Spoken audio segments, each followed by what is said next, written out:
Hello दोस्त, मैं Rajiv Ranjan Singh Rajiv classes में वेलकम करता हूं। फिर मैं ये प्रैक्टिस सेट करा रहा हूं। यहां पर इंपॉर्टेंट क्वेश्चन लेकर आया हूं, ध्यान से देखेंगे। और ये अच्छा क्वेश्चन है, इसको मैं कई तरीका से बताऊंगा, 2-3 तरीका से बताऊंगा। ध्यान से देखना है और जो तरीका पसंद में आए, जो समझ में आए उससे करना है, क्योंकि सब लोग को अपना अलग अलग तरीका समझ में आता है। ठीक है, तो बात करते हैं इस क्वेश्चन के बारे में। ठीक है, क्वेश्चन कह रहा है एक आदमी किसी वस्तु को 20% लाभ पर बेचता है। अगर उसने इसे 20 रुपया कम में खरीदा होता तथा 20 रुपया कम में बेचा होता तो उसे 10% अतिरिक्त लाभ होता। क्रय मूल्य बताए, यानी उस वस्तु का क्रय मूल्य बताए। ठीक है, तो सबसे पहले क्या करते हैं, इसे एक्स मानकर बनाते हैं। कैसे, तो देखते हैं। 20% लाभ यानी 20% का मतलब होता है 1/5 और लाभ का मतलब इसका सीपी है 5 और जो एसपी होगा 5 और 1 कितना होगा 6। ठीक है, अब क्या होगा, सीपी और एसपी, सीपी को 5 मान लेंगे और एसपी को 6 मान लेंगे। ठीक है, अब सीपी का मान निकालना है, यानी 5 का मान निकालना है। अब कह रहा है अगर उसने इसे 20 रुपया कम में खरीदा होता, खरीदता नहीं है, खरीदा होता, इसका मतलब ये होगा 5 इसमें से 20 रुपया कम कर दे, खरीदा होता तथा 20 रुपया कम में बेचा होता, यानी जो विक्रय मूल्य भी है ये भी 20 रुपया कम होता। तो कह रहा है तो उससे 10% अतिरिक्त लाभ होता है। इसका मतलब ये हुआ कि पहले 20% लाभ होता था और अब 30% लाभ का बात यानी दावा कर रहा है। ठीक है ना, तो 20% और अब 30% हो जाएगा, क्योंकि 10% एक्स्ट्रा बढ़ जाएगा तो 30%। अब 30% का मान कितना होता है, 3/10 होता है। 30/100 होगा तो 3/10 हो जाएगा। जब लाभ की बात होगी तो 10 और 3 कितना, 13/10, यानी 10 सीपी है यहां पर, तो एसपी कितना होगा, 10 और 3 13, यानी एसपी हो जाएगा 13, यानी 13/10 हो जाएगा। तो यहां पर सीपी यानी ऊपर है तो पहले 10 लिखेंगे और फिर क्या लिखेंगे, बट्टा में यहां पर लिख देंगे 13। ठीक है, अब इसे तिरछा तिरछी गुणा करेंगे तो कैसे होगा, 13 से इसमें करेंगे 13 × 5 = 65A माइनस 13 दूना 26 260 इक्वल टू 10 × 60A माइनस 20 जहां 200, ये हो गया। ठीक है, अब ये 65 में से 60 गया तो ये कितना हो जाएगा, 5 है, और ये 260 इधर चला जाएगा तो 260 माइनस 200, तो ये 60 इक्वल टू 5 है, तो ए का मान निकल जाएगा। लेकिन यहां पर सीपी का मान पूछा है तो सीपी का वैल्यू 5A है, तो फिर करने से आगे बढ़ने से कोई फायदा नहीं। इसके आंसर कितना हो जाएगा, इसका सीपी यानी 60 रुपये इसका सीपी हो गया। तो ये तरीका से हम कर सकते हैं। जब मैथ्स नहीं आती है तो प्रैक्टिस करना होता है कि इसमें दिमाग को फैलाना होता है, तो फैलाना है तो इस तरीका को करना होगा तभी, क्योंकि शॉर्ट ट्रिक तब करी जाती है जब मैथ्स आती है तो। ठीक है ना, क्योंकि यहां पर कंसेप्ट सीखना है, शॉर्ट ट्रिक हर जगह नहीं लगता है। ठीक है, इस तरीका से हम क्लियर कर सकते हैं। ठीक है, इसके बाद मैं इसका दूसरा तरीका बता रहा हूं, ये तरीका नोट कर लेंगे। इसके बाद मैं इसका दूसरा तरीका बता रहा हूं कैसे कर सकते हैं। और ये तीनों तरीका हर जगह लगेगा, ऐसा कुछ नहीं है कि देखेंगे। एक और तरीका बता रहा हूं मैं, जैसे इसको क्या कर सकते हैं कि एक आदमी किसी वस्तु को 20% लाभ पर बेचता है। इसका मतलब ये हुआ कि खरीदा होगा 100 रुपया में, तो वही 100 रुपया में खरीदा होगा 100%, ये कह सकते हैं इसका सीपी है। तो इसका एसपी कितना होगा, यानी 120% हो गया। जब 20% लाभ पर बेचता है, ठीक है ना, तो 100% पर खरीदा होगा और 120% पर बेचा होगा। राइट, अब कह रहा है अगर उसने इसे 20 रुपया कम में खरीदा होता, यानी 20 रुपया कम में खरीदा होता तथा 20 रुपया कम में बेचा होता, यानी 20 रुपया कम में बेचा होता। ठीक है ना, उसके बाद कह रहा है आगे, तो उसे 10% अतिरिक्त लाभ होता है। 10% अतिरिक्त लाभ का मतलब ये मैंने बता दिया कि पहले 20% लाभ होता है और अब कितना, 10 यानी 30%, यानी 30% जब लाभ की बात होती है तो 100 में जोड़ कर लिखते हैं, जब हानि की बात होती है तो 100 में से घटा कर लिखते हैं। ठीक है, तो यहां पर क्या करेंगे, जोड़ देंगे। यानी लाभ की बात तो पीछे वाला क्वेश्चन में भी 30 का 136 कर रहे थे, इसमें भी 30 का 136 होगा, तो 30% यानी 130% वही बात हुई। लो समझा देते, 30% मतलब 3/10, तो जोड़ कर लिखते हैं 10 और 3 13/10। अब बात करेंगे यहां पर सबसे इंपॉर्टेंट पॉइंट ये है कि 10% अतिरिक्त लाभ होता है, ठीक है, लाभ होता है। अब लाभ कहां होता है, यानी लाभ होता है सीपी पर होता है, लाभ कहां होता है, सीपी पर होता है, ठीक है। तो यहां पर क्या करेंगे कि 13/10 होगा, तो 13/10 से यहां पर गुणा कर देंगे। ऐसा क्यों करेंगे, क्योंकि लाभ या हानि हमेशा किस पर होता है, सीपी पर होता है, क्योंकि लाभ प्रतिशत भी निकालना होता है, तो लाभ गुने 100/क्रयमूल, और हानि प्रतिशत भी होता है, तो हानि गुने 100/क्रयमूल। तो इस चीजों को ध्यान रखेंगे। अब ये 10 यहां चला जाएगा गुणा होके, तो ये हो जाएगा 10 से 1200% माइनस इससे गुणा फिर होगा 200, अब बराबर 1300%, अब माइनस 13 दूना 26, 260। तो 1300% में से 1200% गया तो इधर हो जाएगा 100%, और ये 260 में से 200 जाएगा तो यहां पर क्या हो जाएगा, 60 हो जाएगा। तो क्रयमूल का मतलब होता है जहां परसेंट की बात होती है, मैंने बताया था कि 100% से जब कम होता है तो उसको लाभ या हानि होता है, जब 100% होता है तो उसे सीपी माना जाता है, जब 100% एबव होता है तो उससे क्या माना जाता है, एसपी माना जाता है। तो यानी 100% हम माने थे सीपी, तो 100% ये क्या हो गया, सीपी, यानी इसका मूल्य कितना हो गया, 60 हो गया, ठीक है। तो ये क्लियर हो गया। अब इसके बाद एक इसका तीसरा तरीका बता रहा हूं, उसे भी देख लेंगे और ये कॉन्सेप्ट हो जाएगा, ठीक है, क्लियर हो जाएगा।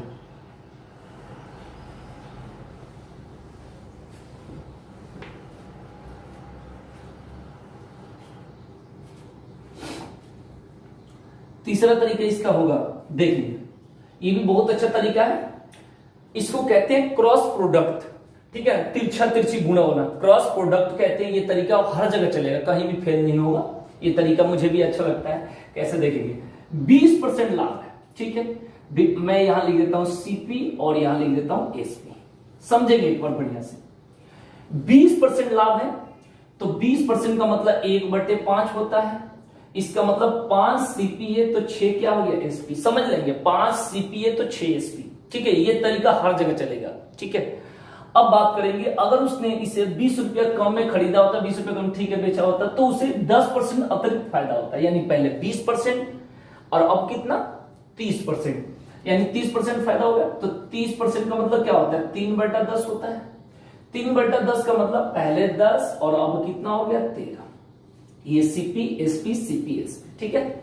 अब क्या होगा, यहां पर ऐसे कर देता हूं, अब यहां पर भी 20 रुपया कम है और ये भी 20 रुपया कम है, ये भी 20 रुपया कम, तो यहां 20 लिख देंगे और यहां 20 लिख देंगे, समझ लेंगे, थोड़ा सा एकदम समझेंगे। इस पर एक दो क्वेश्चन और क्लियर करा देता हूं, उसके बाद क्लियर हो जाएगा। अब देखेंगे कैसे करेंगे। सबसे पहले इससे अभी नहीं मानेंगे, इससे कोई मतलब नहीं है, देख लेंगे। यहां पर क्या है कि इससे तिरछा गुणा करेंगे तो 13/5 कितना हो गया, 65 हो गया, और इससे गुणा करेंगे तो 10 कितना हो गया, 60 हो गया, ठीक है। 13/5 65 और 10 60, तो 65 और 60 का अंतर कितना हो गया, 5, तो यहां 5 लिख देंगे, माने इन दोनों को करने के बाद इसका अंतर कितना है, 5। फिर से समझिए, 13/5 65, ये कितना हो जाएगा, 65 हो जाएगा गुणा करने के बाद, और ये 10 कितना हो जाएगा, 60 हो जाएगा। इसको मैं थोड़ा सा यहां लिख देता हूं, 65 और ये 10 कितना हो गया, 60, तो दोनों का अंतर कितना हो गया, 5 हो गया, ठीक है।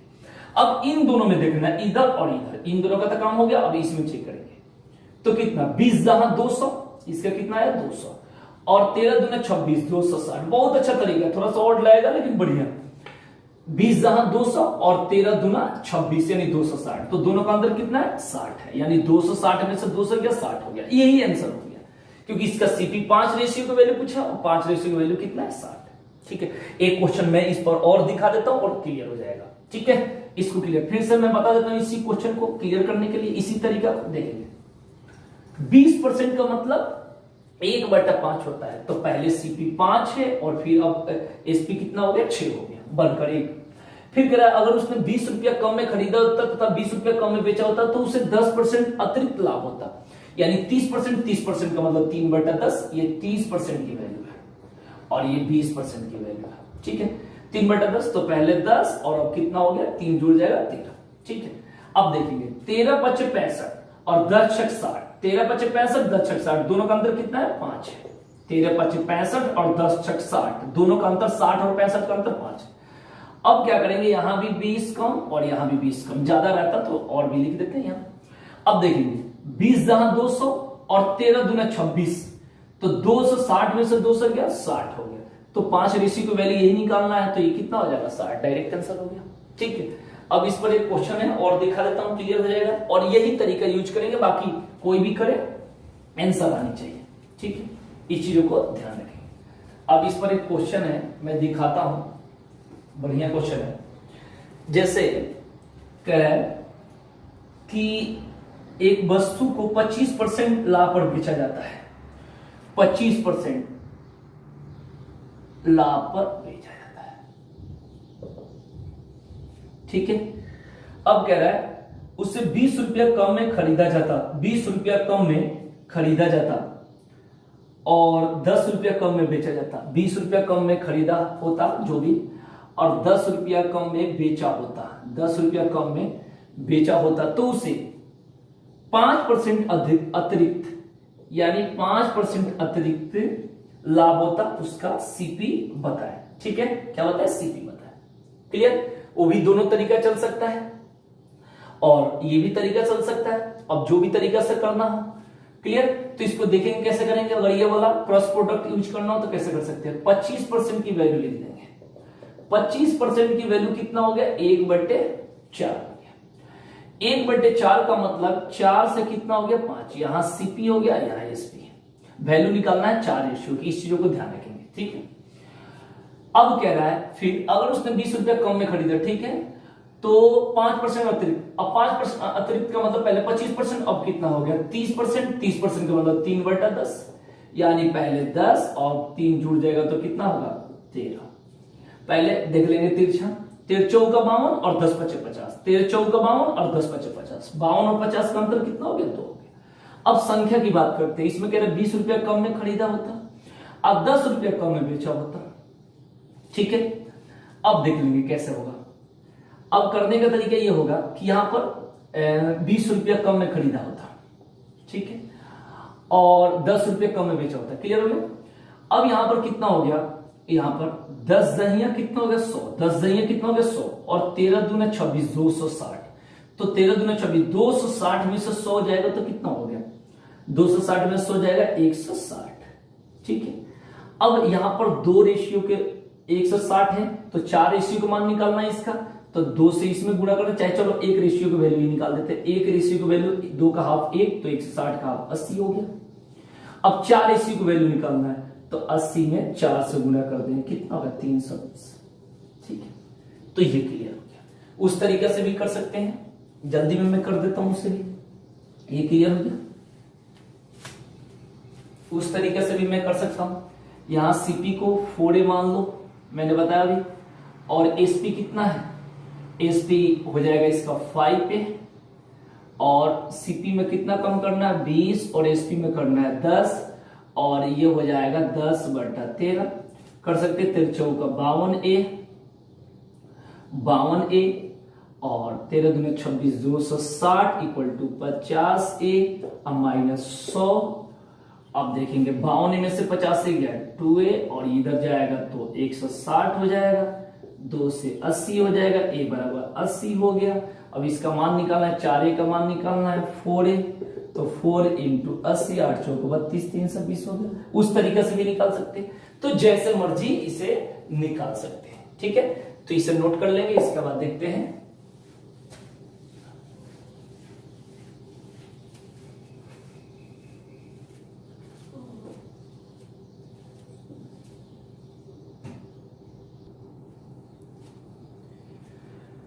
तो देखते हैं नेक्स्ट क्वेश्चन। नेक्स्ट क्वेश्चन कह रहा है 120 केजी कॉपर और जिंक के मिश्रण में कॉपर का मिश्रण 80% है। कितना है, 80% है। कुछ मात्रा में इसमें जिंक और मिला दिया जाता है, इससे कॉपर 60% हो जाता है। ठीक है, तो इस मिश्रण में कितना केजी जिंक मिलाया गया, यानी कितना केजी जिंक मिलाया गया, ये पूछा है। सबसे पहले निकालेंगे कि 120 केजी कॉपर और जिंक के मिश्रण में कॉपर का मिश्रण 80% है, यानी कॉपर है कितना, तो कॉपर इक्वल टू 120 गुणे 80/100, यानी 80% है। 0 से 0, ये 0 से ये 0, ये कितना हो गया टोटल 96 हो गया। अब कह रहे कुछ मात्रा में इसमें जिंक और मिला दिया जाता है, इससे कॉपर 60% हो जाता है। तो ये जो 60% कॉपर होता है वही तो है 96 केजी, ठीक है ना। तो 100% निकाल देंगे, टोटल मिश्रण आ जाएगा मिला देने के बाद, तो ये हो जाएगा 96/60 और गुणे 100, ठीक है। ये 0 से ये 0 कट गया, 6 से ये 16 बार में 160 केजी टोटल हो गया, टोटल मिश्रण। अब कह रहा है तो इस मिश्रण में कितना केजी जिंक मिलाया गया, ठीक है, कितना केजी जिंक मिलाया गया, यानी 160 केजी तो मिलाने के बाद हुआ, पहले कितना 120 केजी, तो 120 इसमें से घटा लेंगे, यानी कितना मिलाया गया 40 केजी, यानी इसका आंसर कितना होगा, इस मिश्रण में कितना जिंक मिलाया गया, तो 40 केजी इसका आंसर हो गया, ठीक है। इसके बाद देखते हैं इसी पे एक और क्वेश्चन नेक्स्ट।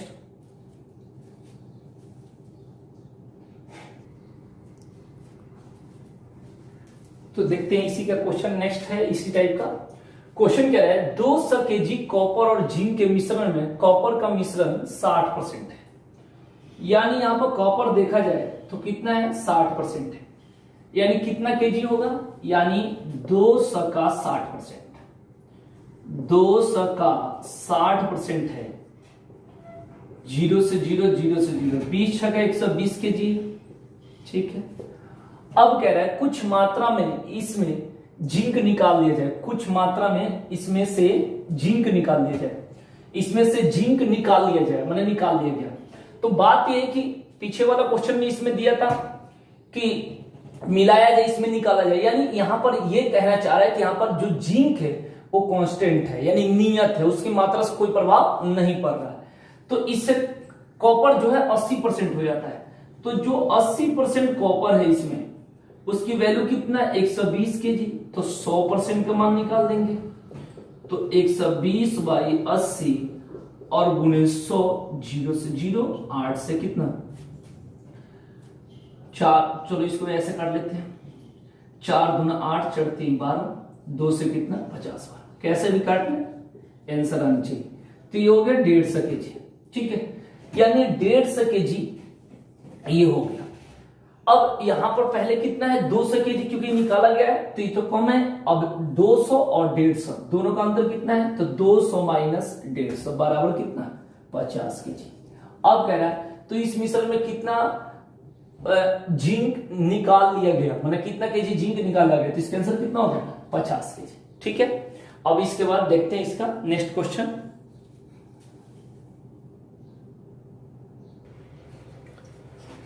तो देखते हैं नेक्स्ट क्वेश्चन। ये जो दोनों क्वेश्चन है बहुत ही बड़ा है, ठीक है, इसको पढ़ने में ही 5 मिनट लग जाएगा, लेकिन बस इसे मेन पॉइंट इसको देखना है, मैं पढ़कर भी बताता हूं। इससे पहले पहला क्वेश्चन देखना है कि एक फूल वाले के पास 200 गुलाब और 180 चमेली के फूल हैं, उससे कहा गया कि वह या तो केवल चमेली या केवल गुलाब की माला बनाए और उसमें उतने ही संख्या में फूल हो। फूलों की वह अधिकतम संख्या क्या होगी जिससे वह माला बन सकती है और एक भी फूल शेष नहीं बचे। बस इसमें मेन पॉइंट देखना होता है कि मेन पॉइंट इसमें क्या कह रहा है, इतना पढ़ने की जरूरत नहीं, इसमें बस ये देखना अधिकतम संख्या। इस क्वेश्चन में क्या पूछा है, अधिकतम संख्या, अधिकतम संख्या या मैक्सिमम नंबर, इसका मतलब इसमें एचसीएफ निकालना है। एचसीएफ का मतलब मात्रा निकालना है। निकालने का कई तरीका है, ऑप्शन उठाओ, ऑप्शन से कटाकर चेक कर लो, उसमें जो बड़ी संख्या हो, या एचसीएफ निकाल लो 180 और कितना 180 और 200 का एचसीएफ निकाल दो, इसमें टाइम नहीं लगेगा। 180 से 200 भाग देंगे, 180 हो जाएगा, यहां बचेगा 20, 20 से 180 भाग देंगे, 20 ना हुआ 180, ये कट गया। इसका एचसीएफ कितना हो गया 20, यानी भाग देकर तब तक कटाते हैं जब तक कट नहीं जाए और वही एचसीएफ होता है। तो इसके आंसर कितना हो गया 20 हो गया। जहां अधिकतम की बात हो वहां क्या निकालेंगे एचसीएफ, ठीक है ना। इसमें एचसीएफ एलसीएफ में ज्यादा ट्रिक नहीं निकालना, क्योंकि ये बेसिक चीजें होती है, बेसिक मजबूत करना होता है, ये नहीं कि इसका भी ट्रिक लगाए तो फिर पेपर के समय सब खेल खत्म हो जाएगा। इसलिए एचसीएफ सिंपल तरीका से निकालेंगे या ऑप्शन में से देखेंगे जो बड़ी से बड़ी संख्या से काट जाए वही आंसर हो गया, ठीक है। तो इस तरीका से एचसीएफ निकाल लेंगे, बस इसमें ये देखना है अधिकतम संख्या। अब ये जो दूसरा क्वेश्चन ये और बड़ा है, इसमें कह रहे हैं किसी पैकिंग यूनिट में कुछ बुकलेट पैक की गई। शिंदे ने कहा कि अगर बुकलेटों को 50 के बंडल में पैक करते हैं तो एक भी बुकलेट बाकी नहीं बचती है। रामदास ने देखा कि अगर उन्हें 70 के, यहां पर 50 है, अब कह रहा 70 के बंडल में बांध दे तो भी कोई बुकलेट बाकी नहीं बचता है। बीजू ने देखा कि जब बुकलेट 20 के बंडलों में बांधी गई फिर भी बुकलेट नहीं बची, यदि सभी पैकर सही बोल रहे हो तो उस पैकिंग यूनिट में बुकलेटों की अधिकतम संख्या क्या थी। ठीक है ना, इसमें अधिकतम नहीं पूछा होगा, इसमें न्यूनतम होगा। ठीक है, क्योंकि एक अधिकतम है एक न्यूनतम। हाँ, इसमें है न्यूनतम, इस चीजों को ध्यान रखना है, ऐसा कभी नहीं पूछ सकता। इसमें क्या पूछा है, न्यूनतम पूछा है, न्यूनतम, बस यही देखना है, मैंने बता दिया। अधिकतम में एचसीएफ तो न्यूनतम में क्या होगा, एलसीएम, बस यही टारगेट रखना है। अधिकतम में एचसीएफ और न्यूनतम में एलसीएम, एलसीएम मतलब लॉस। अब कैसे निकालेंगे, तो इसके एलसीएम निकालने के लिए इसको पहले मिटा देता हूं।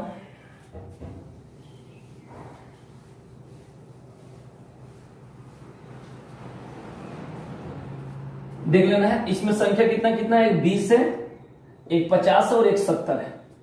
ठीक है ना, 20, 50, 70, कई तरीका है एलसीएम निकालने का, लेकिन सबसे अच्छा जुगाड़ यही है, सिंपल अपना पुराना तरीका इसे, या संख्या भी देखकर हो जाता है, बहुत तरीका है निकालने का। ऐसे भी हम निकाल सकते हैं, जैसे यहां पर देखेंगे, यहां पर 2, 5, 7 है। ठीक है ना, तो 2, 5, 7 हो गया, तो यहां पर 70 हो गया, 70 पे 0 बैठा तो 7, 7, लेकिन सिंपल तरीका से निकालो आराम से। 2 से कितना बार में, 10 बार में, ये कितना बार में, 25 बार में, ये कितना बार में, 35 बार में गया। फिर अब देखेंगे 5 से, 5 दूना 10, 5 पचे 25, 5 से 35 हो गया, इसमें क्या टाइम वेस्ट होगा। अब गुना कर लेंगे, 7 पचे 35 दूना 70, 7 पचे 35 यानी 350 दूना 700, यानी 2 गुने 5 गुने 2 गुने 5 गुने 7। ठीक है ना, फिर से दिखा देता हूं, 2 5 10 दूना 20, 25 100, 7 700, तो इसका आंसर क्या होगा, न्यूनतम संख्या 700 होगा। ठीक है, तो ये आपका क्लियर हो गया। क्वेश्चन ये बड़ा था, लेकिन बस अधिकतम में एचसीएफ और न्यूनतम में एलसीएम निकालना है। ठीक है, तो ये क्लियर हो गया पॉइंट, इसको लिख लेंगे और आगे भी फिर ऐसे ही वीडियो मिलेंगे। तब तक के लिए धन्यवाद।